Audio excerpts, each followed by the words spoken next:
ఈ కన్యా రాశి వారికి కూడా ఈ సంవత్సరం అంతా శుభమే జరుగుతుంది. జాతకరీత్యా ప్రతిరోజు, ప్రతి గంట, ప్రతి క్షణం కూడా మనకెంతో ముఖ్యం. అలాగే ఈ కన్యా రాశి వారికి ఏప్రిల్ మాసంలో ఎలా ఉందో తెలుసుకుందాం. కన్యా రాశి వారికి లగ్నంలో కేతువు, సప్తమ స్థానంలో రవి, బుధుడు, శుక్రుడు, శని, రాహువు, భాగ్యస్థానంలో కుజుడు, దశమ స్థానంలో గురువు సంచరిస్తూ ఉన్నాడు. పంచగ్రహ కూటమి ద్వారా ప్రమాదాలు జరిగే అవకాశం ఉన్నది. విశ్వావసునామ సంవత్సరంలోనే పంచగ్రహ కూటమి ఏర్పడింది. ఇది మీ అందరికీ తెలుసు. దీని ప్రభావం కన్యా రాశి వారి మీద ఎక్కువగా పడే అవకాశం ఉంది. ఆ పంచగ్రహ కూటమి ఏర్పడినప్పటి నుండి కూడా కన్యా రాశి వారి జీవితంలో అల్లకల్లోలాలు మొదలయ్యాయి. దాని నుండి బయటపడాలి అనుకుంటే ఈ కన్యా రాశి వారందరూ కూడా ముఖ్యంగా చేయాల్సింది ఏంటి అంటే శివుడికి అభిషేకం చేయడం మర్చిపోవద్దు. శివుడు కాలానికి అతీతుడు. ఆయన చేతిలోనే, ఆయనలోనే కాలం ఉంటుంది. ఎంతటి కష్టమైనా, ఎంతటి ఉపద్రవమైనా, ఎంతటి ప్రమాదమైనా అది ఆయన ఆజ్ఞ లేనిదే జరగదు. కాబట్టి కన్యా రాశి వారందరూ కూడా ఆ శివుడికి అభిషేకం చేయడం అనేది ఎంతో మేలు చేస్తుంది. ఈ కన్యా రాశి వారి ఇంటిలో, కుటుంబంలో కలహాలు ఉంటే వారందరూ కూడా పాశుపత హోమాన్ని జరిపించుకోవాలి.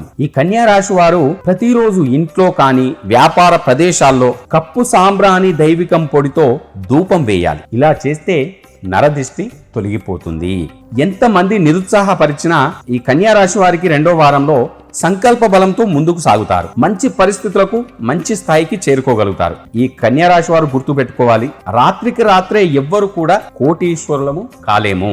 చేస్తున్న పనిలో కొద్దిగా పైకి అంటే మెట్లెక్కుతూ మనం ఎదగాలి. ప్రతిరోజు కూడా మీరు చేసే పూజల్లో నాగసింధూరం కుంకుమను ఉపయోగించాలి. మీ ఇంట్లో వారికి మంచి మాటలు చెప్పి ధైర్యాన్ని కూడగడతారు. ఈ కన్యా రాశి వారు తండ్రి తరపు బంధువులకు దూరంగా ఉండాలని నిర్ణయించుకుంటారు. ప్రత్యేకంగా వారి స్నేహితుల పట్ల మీకున్న అభిప్రాయాలు మారుతాయి.